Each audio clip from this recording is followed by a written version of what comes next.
हामी चाहिँ नानी ल्याउनु गएको बाइकमा हो, जाडोमा बाइकमा नानी ल्याउनु गएको। अन्त चाहिँ अलिकति टाइम ल्याप्सबाट भिडियो बनाएँ मैले। भिडियो सानो बनाउनुको लागि गयौँ हो। पेलिङ है, यो चाहिँ यो देख्नु हुँदै गरेको चाहिँ पेलिङ हो। जाँदै थियौँ हो। यस्तो बाटोमा त कस्तो दामी गुराँस फुलिरहेको रहेछ, कस्तो मजाको थियो गुराँस फुल्दा हो। माथिबाट हेर्दा चाहिँ बनाएको स्कुल यस्तो देख्छ। अनि स्कुल पुग्यौँ हामी।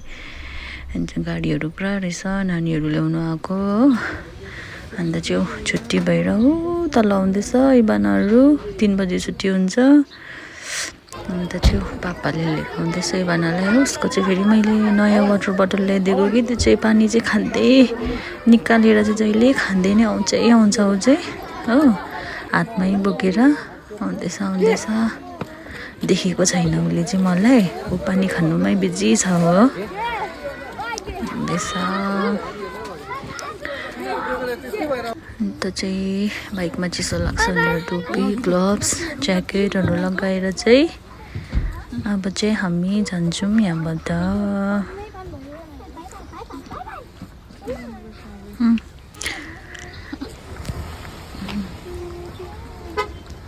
स्कुल छुट्टी हुने टाइममा चाहिँ अझै जाम लाग्छ हो।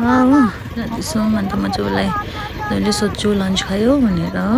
अन्त आज उसको पिटी थियो, पिटी भयो कि भएन भनेर सोध्दै थिएँ। यहाँनिर गफ गर्दै त्यहाँदेखि हामी गयौँ यहाँबाट स्कुलबाट।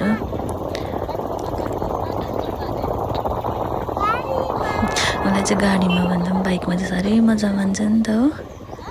त्यही कारणले यति नै हो video. Thank you for watching.